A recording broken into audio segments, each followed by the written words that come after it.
الطلاب الأعزاء، طلاب أولى إعدادي، عاملين إيه؟ يا رب تكونوا في أفضل حال دائما وأبدا. هدية الدرس الأول، تدريبات الدرس الأول. يلا بينا نحل تدريبات كتاب الأضواء. أهم الأسئلة وأهم النقط عشان نكون فاهمين الدرس كويس ونكون مطبقين كويس. يلا حلوا معايا الأسئلة.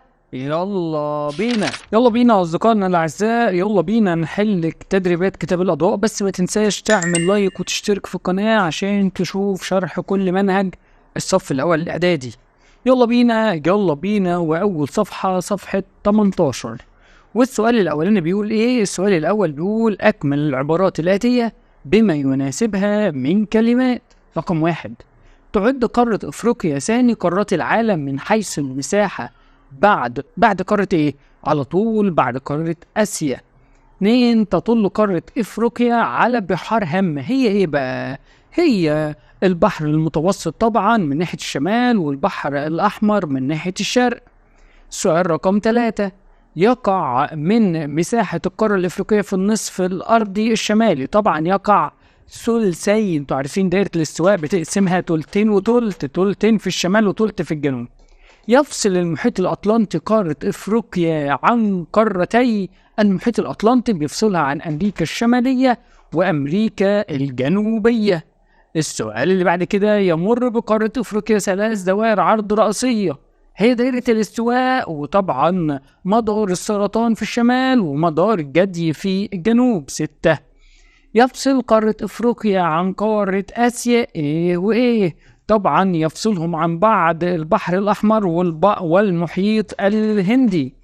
7: تشرف قارة إفريقيا على ممرات مائية مهمة مثل مضيق إيه ومضيق إيه؟ طبعا مضيق جبل طارق، ومضيق آخر اسمه مضيق باب المندب، مما يضيف لها أهمية استراتيجية. صديقي العزيز، نشأت على أرض قارة إفريقيا أقدم الحضارات في العالم، مثل حضارة إيه في السودان؟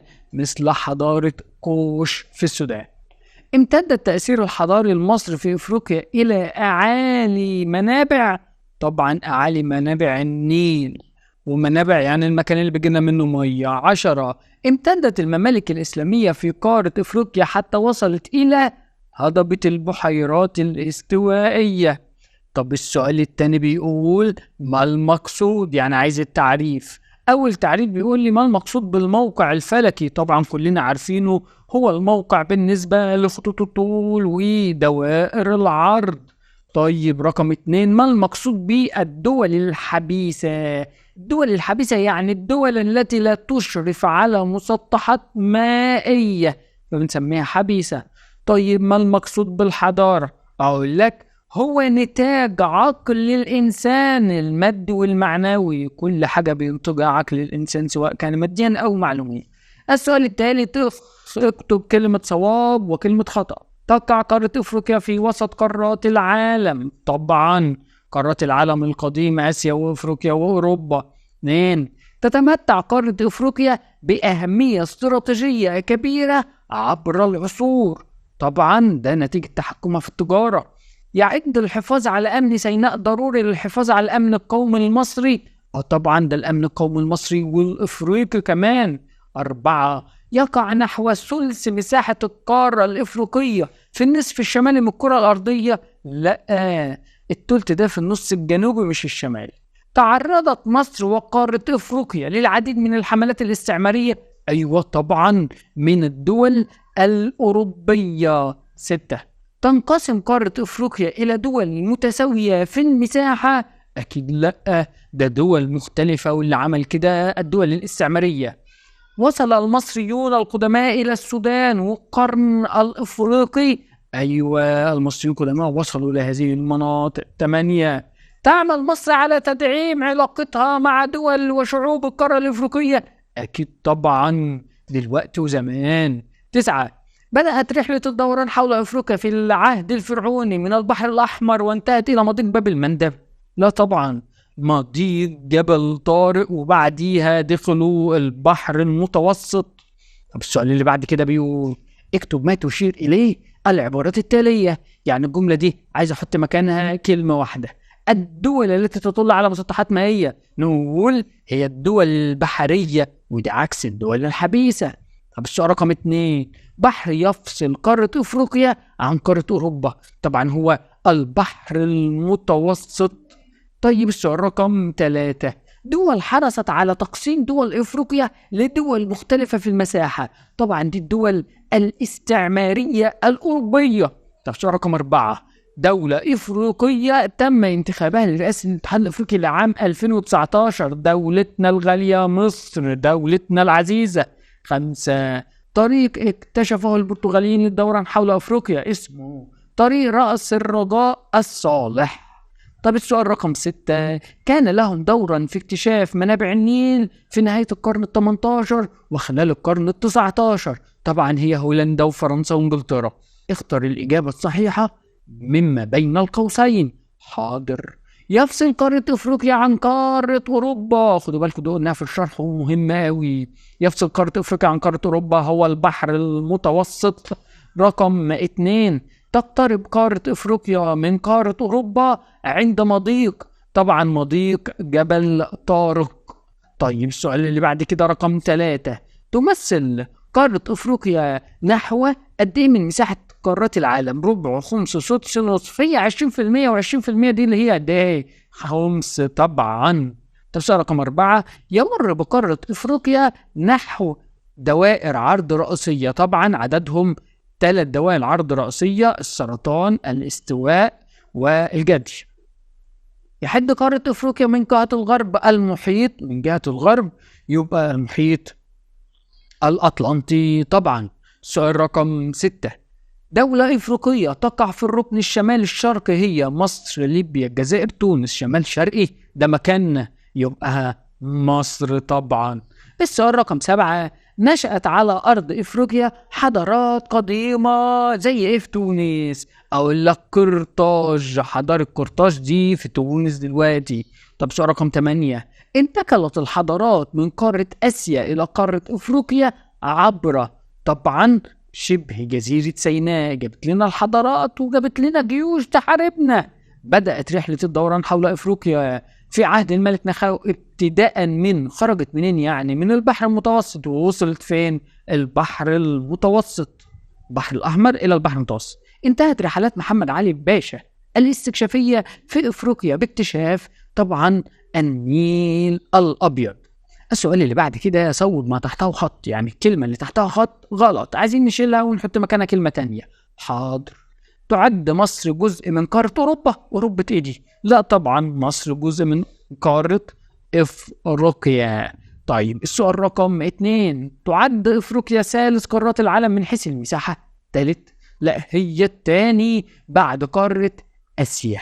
حاضر. سؤال رقم 3، يقع نحو ربع مساحة افريقيا في النصف الشمالي؟ ربع؟ لا، دول تلتين في الجزء الشمالي والتلت في الجزء الجنوبي. اكبر دول قارة افريقيا من حيث المساحة هي طبعا هي الجزائر، هي اكبر دولة من ال24 دولة. قام الرحالة حرخو ب4 رحلات نحو غرب افريقيا؟ لا طبعا نحو جنوب افريقيا. سؤال رقم 6، تقترب قارة افريقيا من قارة اسيا عند مضيق موزمبيق؟ لا، عند مضيق باب المندب. 7، قامت على ارض قارة افريقيا حضارة كوش في مصر؟ لا طبعا الحضارة بتاعتنا اسمها الحضارة الفرعونية. 8، امتد التأثير الحضاري المصري الى دول جنوب افريقيا؟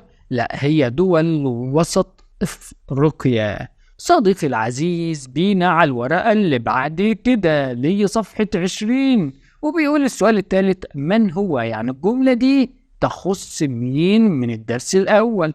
حاضر. السؤال الأول، ملك مصري قديم أرسل رحلة للدوران حول قارة أفريقيا واستمرت 3 سنين، اللي هو الملك نخاو الثاني طبعا. 2، حاكم مصري في العصر الحديث كان له دور اكتشاف منابع النيل عام 1839، اللي هو محمد علي باشا. طب السؤال رقم 3، رحال عربي قام برحلات مهمة في شمال وغرب أفريقيا حتى وصل إلى مالي؟ هو طبعا ابن بطوطة. طيب أوائل الرحالة العرب الذين زاروا أفريقيا وكتبوا عنها؟ طبعا ده المسعودي. طب السؤال رقم 5، حاكم مصري وصل حكمه إلى جنوب دائرة الاستواء اللي هو الخديوي إسماعيل طبعا. سؤال رقم 6. رحالة مصري قام ب4 رحلات نحو الجنوب في عصر الدولة المصرية القديمة، طبعا حرخوف. طيب السؤال اللي بعد كده ده سؤال مهم قوي، اللي هو سؤال الخريطة. خريطة صماء وعايزين نعرف الأرقام دي بتشير لإيه. طب رقم 1 بيشير إلى مضيق، طبعا مضيق باب المندب اللي بيفصلنا عن قارة آسيا. رقم 2 بيقول لي المحيط، رقم 2 ده المحيط الأطلنطي يا صديقي. السؤال رقم 3 هو مضيق، تقولي مضيق جبل الطارق. طب السؤال رقم 4 بيقول لي 4 دي المحيط، تقول لي المحيط الهندي. طب السؤال 5 بيقول لي البحر المتوسط. طب رقم 6 دائرة عرض، تقول لي دي دائرة عرض الاستواء اللي قسمت العالم إلى أفريقيا إلى جزئين. طب السؤال رقم 7 قناة السويس. طيب 8 البحر، ده البحر الأحمر. طب 9 بيقول لي 9 دولة، ده هنا دي دولة مصر الغالية. طيب ده سؤال خريطة، وتعالى نحل سؤال خريطة تاني. أمامك خريطة سياسية، أجب. حاضر. طيب السؤال الأول، أكبر دولة من حيث المساحة، عارفينها من غير ما نبص للخريطة، هي الجزائر. طيب السؤال الثاني بيقول تقع مصر في الركن من القارة بينما المغرب في الركن. أيوة مصر في الركن طبعا كلنا عارفين الشمال الشرقي.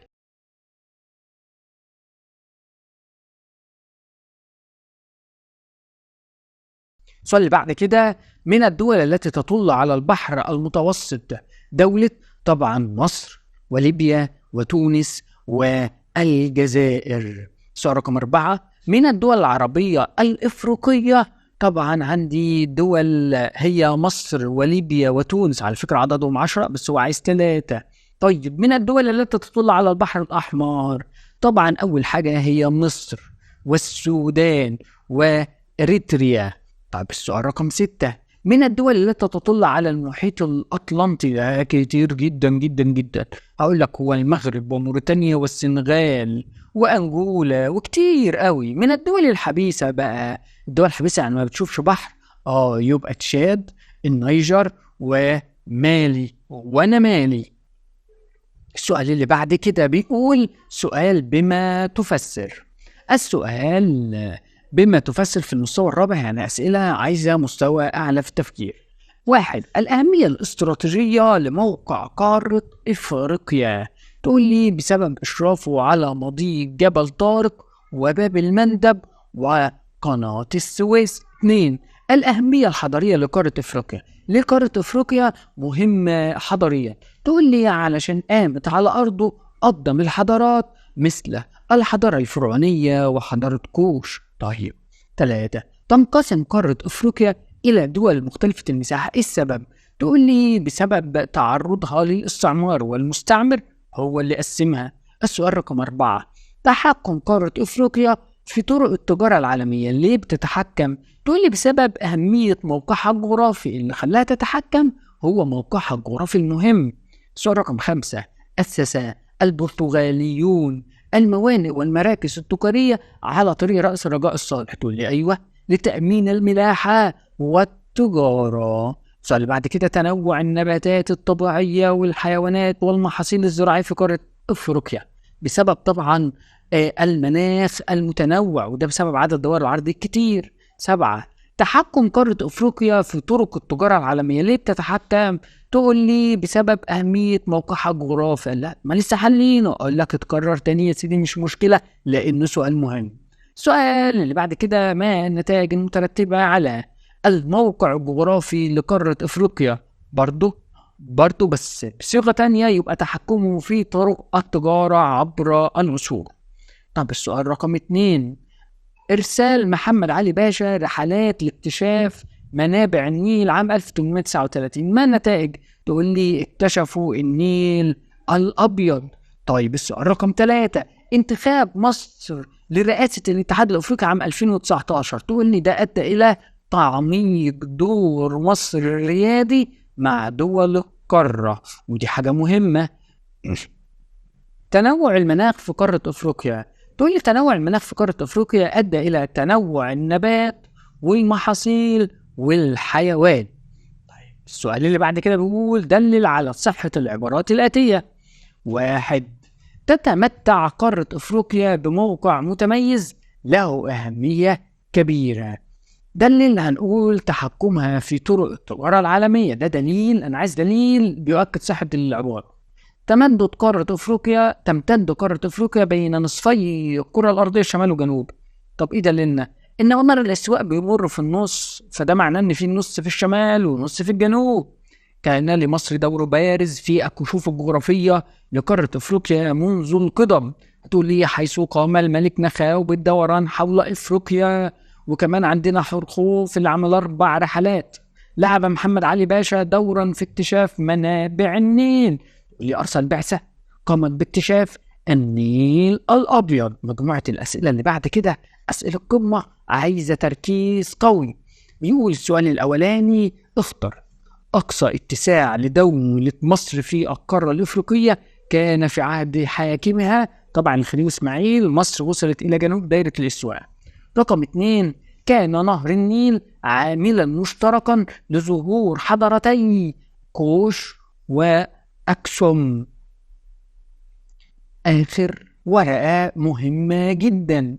بيقول السؤال الثالث الدول العربية التي تشرف على مضايق القارة الأفريقية. طبعا هي جيبوتي والمغرب، وعايز الدول العربية. استطاعت الحضارة الإسلامية أن تتوسع وتنتشر في القارة الأفريقية عن طريق شبه جزيرة سيناء. طبعا السؤال اللي بعد كده ما العلاقة بين الموقع الجغرافي لقارة أفريقيا وأهميتها الاقتصادية. نقول إنه الموقع الجغرافي جعلها تتحكم في ممرات بحرية، مما جعلها معبر للتجارة عبر العصور. 2 الدول الاستعمارية وتقسيم قارة أفريقيا. ما العلاقة ما بينهم؟ تقول الدول الاستعمارية جاءت لتنهب الخيرات وتقسم الدول الأفريقية إلى دول مختلفة المساحة. 3 العرب والبرتغاليين في الكشوف الجغرافية لقارة أفريقيا. عايز العرب والبرتغاليين. هنقول البرتغاليين قاموا بالكشوف الجغرافية بناء على دراسة كتبها المستكشفين العرب استعانوا بيها. الأمن القومي لسيناء وأمن القارة الأفريقية، ما العلاقة ما بينهم؟ أقول لك لو الأمن القومي في سيناء قوي تبقى الأمن القومي في أفريقيا كله قوي. السؤال الثالث قام على أرض قارة أفريقيا العديد من الحضارات القديمة، مثل الحضارة المصرية القديمة وحضارة كوش في السودان وحضارة أكسوم في أريتريا وأثيوبيا. في ضوء العبارة استنتج العامل المشترك في هذه الحضارات.